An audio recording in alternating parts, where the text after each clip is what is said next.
Welcome to the Paragon Podcast, a podcast focusing on the needs of high net worth individuals and their families. We discuss the markets, tax strategies, and how to better manage wealth with the goal of living better for today while planning for tomorrow. Hey everyone, welcome to the Paragon Podcast. I'm Eliad Mendoza, and I'm here with Evan Shorten, the firm's founder and principal. Hello, I hope you're all doing well, and I want to thank you for listening to the podcast. Okay, so let's jump right in. One of our firm's specialties is helping pre-retirees transition into retirement. This includes things like income planning projections, withdrawal strategies, social security planning, and the mindset shift to go from accumulation to asset distribution. With that said, we've noticed there tend to be a couple expenses pre-retirees often underestimate, and today we want to discuss 4 of the more prominent expenses. The first one is probably the most obvious one, and despite that, it's still one of the most underestimated expenses, and that is healthcare. Yes, I think most people know healthcare is going to be a primary expense in retirement, but I don't think most realize how big of an expense it actually is going to be. For example, many people know healthcare generally rises faster than inflation, and they tend to assume their assets combined with Medicare and Social Security will suffice. However, that's not always the case. For example, Medicare coverage tends to have very high deductibles. Additionally, depending on your retirement income, your Social Security benefits may also be taxed. In other words, Medicare may not cover as much as you think, and your Social Security may not net out as much as you expect. Additionally, lack of adequate long-term care insurance could really drive up healthcare expenses to the point that it could even wipe out a retiree's assets. Unfortunately, Medicare does not cover long-term care or staying in a nursing home. So we don't want to scare anyone or paint a bleak picture. So in this episode, we're really trying to give someone who is beginning to think about their transition to retirement a few items to begin focusing on. So with that said, Evan, could you provide some insight into a few items that one should think about to help cover their retirement expenses once they eventually retire? Right. So the last thing you want to do is try to figure this out on the spot when you're filling out your benefits application with Social Security Department. In order to get your healthcare expenses in order when you retire, you really want to focus on Medicare planning. For example, Medicare Part A covers hospitalization, hospital services like lab tests and procedures like surgeries. Medicare Part B covers your doctor's visits, preventative services, medical equipment, and some of the deductibles in Medicare Part A. Also, Medicare Part A and Part B do not cover prescription medications. That would be actually Medicare Part D and is an additional cost. This is where Medicare Part C, also referred to as Medicare Advantage plans or Medicare Supplemental Insurance, also known as Medigap, need to be considered. Now, as previously mentioned, Medicare does not cover long-term care or nursing homes. This would require a specific long-term care insurance policy in addition to any Medicare supplemental or Medigap policies. Now, this episode isn't focused on going in depth into Medicare. We'll save that for a later episode. The takeaway is that you can't just rely on basic Medicare coverage when you begin planning your retirement. Like the title of the episode says, you probably are underestimating your healthcare expenses. This is why it's important to begin planning for your retirement a few years in advance. Okay, great. The next major expense that is often underestimated, especially in today's economy, is housing.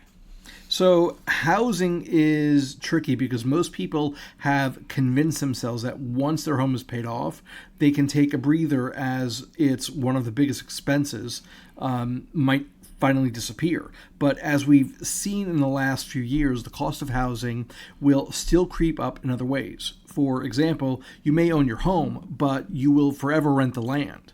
Now, I say that facetiously, but the reality is you'll never stop paying property taxes, and depending on which state you live, property taxes can add up fast. On one hand, a state like California has a stable property tax with very low caps on how much your property tax can increase in a given year. On the other hand, we've seen property taxes in parts of Cook County, Illinois, where Chicago is located, increase as much as 134% in 2023. And it's not just limited to higher tax states.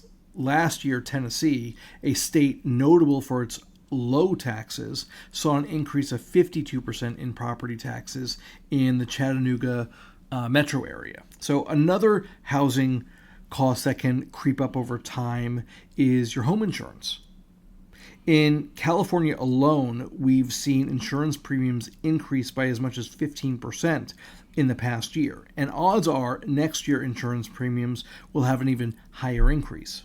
If you live in Florida or Texas, you have also experienced your home insurance significantly increase. And one last housing item I want to mention that gets underestimated and sometimes forgotten about are large one-off expenses. For example, if you retire around age 65, there's a good probability that you'll live well into your 90s. That's 30 more years. I can almost guarantee you're going to need to repair or replace your home's roof within that 30-year period. Some states won't even renew your insurance policy once a roof reaches a certain age. Additionally, your health may require significant modifications to your existing home. This can include things like wheelchair ramps to your front door or your back door, wheelchair accessible bathrooms, a lift for your home, and even other modifications like a tube elevator. I'll link some articles referencing the property tax increases to this episode in both the YouTube video description and on our website's blog. In the meantime, Evan, could you provide some things that potential retirees should start thinking about in order to reduce their housing costs? Sure. So stay up to date with your home's maintenance. It's much easier and much cheaper to address small problems as they come up versus letting your home get run down or having to do major maintenance all at once. Similarly, along those lines, if your children have moved out, you can always consider downsizing your home. It's no secret, maintaining a smaller home is more affordable in the long run. And lastly, you may consider moving to a friendlier tax jurisdiction with less imposing property taxes. Okay, along those lines, another big expense that seems obvious at first but is often underestimated are taxes. A lot of people assume once they retire, their taxes will be significantly reduced simply because they won't be earning any more income for their labor. But unless most of your retirement assets are held in Roth accounts, most incomes are subject to some level of taxation. Correct. So if you've been diligent in saving for retirement in non-Roth accounts, like a traditional 401k or traditional IRA, your retirement distributions are federally taxable and may be subject to state income taxes as well. Additionally, most pensions are also federally taxed. So if you're set to receive a pension that averages your highest earnings years, you may not see much of a reduction in the amount of income tax you have to pay in retirement. As with non-Roth retirement accounts, your pension income may also be subject to state income taxes in the majority of U.S. states. And if you're curious which states don't tax your retirement income, there are currently 9 states that do not have an income tax.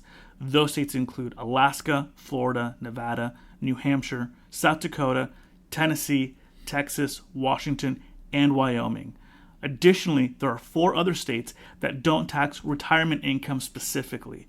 Those 4 include Illinois, Iowa, Mississippi, and Pennsylvania. So, up to this point, we've only talked about the taxation status of retirement accounts and pensions, but most retirees still have a third source of retirement income, and that's their Social Security benefits. Social Security is unique in that it's not taxed by most states. In fact, only 9 states tax Social Security benefits. Those states include Colorado, Connecticut, Kansas, Montana, New Mexico, Rhode Island, Utah, and Vermont. However, Social Security may be taxed at the federal level for some individuals, with up to 85% of their Social Security benefits potentially subject to taxation. Now, one thing to keep in mind with respects to the tax treatment of retirement income, the taxable income ranges vary widely from one state to another. While we try to present information for a wide range of individuals, the reality is retirement planning and financial planning as a whole is very specific to the individual, their family, and their specific situation. Okay, and do you have any tips for retirees with regards to income taxes in retirement? Well, look into the possibility of a Roth conversion. If you can, it may pay off to convert some or all of your tax-deferred retirement accounts to tax-free retirement accounts. Of course, this is something that should be done with a financial advisor and tax professional, as there will be tax implications when you do a Roth conversion. Contrary to popular belief, Roth conversions don't always make sense. If the majority of your retirement assets are held in tax-deferred accounts, meaning you received a tax benefit when you contributed to them but will owe taxes on the distributions, charitable giving may be a good way to promote a cause you're passionate about while reducing your tax liability. Charitable giving might make even more sense if you expect to have large required distributions in retirement, as you can redirect part of your required minimum distributions directly to a charity of your choice and benefiting your overall tax situation. Additionally, as with your housing expense, it may make sense to move to a more tax-friendly jurisdiction. Let's finish off the podcast on a lighter note and talk about the fun retirement expenses, entertainment and leisure. Spending on entertainment is an interesting one. Many retirees have looked forward to and planned for increased travel. So, in that regard, it's not usually underestimated, but spending on family is often underestimated, especially if you've chosen to move to a different state or even a different country. In that scenario, it may not be uncommon to help your children or grandchildren with their travel costs to come see you. So while you may have planned ahead for your travels, oftentimes you may also need to consider the travel expenses of those who come visit you. Now let's focus on leisure a bit.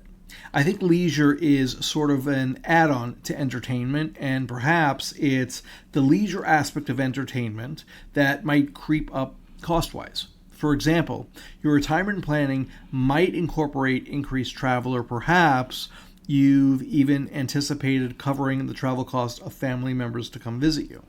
Well, traveling coach on Southwest might not be an issue when you're in your 40s or 50s, but at the age of 70 or 80, you may want to opt for upgraded seating. If your family comes to visit you, you may not be interested in cooking for 10 or more people for an entire weekend. At age 70, it may be best to hire a catering service or a chef for family events. That's a good point. You may have planned ahead for the large category item of travel, but as you age, those creature comforts become more valuable or may even become a necessity. So we hope we gave you a few things to think about as you start looking towards retirement. This is not a comprehensive list of what expenses to expect when you retire, nor are we trying to give specific advice on that. This podcast is really about getting you to think about the future and to present things that you may want to look further into as they relate to you or your specific situation. There is no one-size-fits-all when it comes to retirement, but at least we can start the conversation. If you enjoyed the podcast or heard something that piqued your interest, please subscribe on Apple Podcasts, Spotify, or YouTube. Thank you for listening, and we'll see you here next time. The Paragon Podcast is brought to you by the professionals at Paragon Financial Partners, a registered SEC investment advisor. The topics discussed herein are for informational purposes only and should not be considered as a solicitation or offer to purchase or sell any securities. The financial strategies and guidelines discussed herein may not be appropriate for everyone, as each individual circumstance is unique. Please review all tax information with your tax professional. Please review all legal information with your legal professional. If you have any questions or would like additional information, please visit our website at paragonfinancialpartners.com or email us at info@paragonfinancialpartners.com.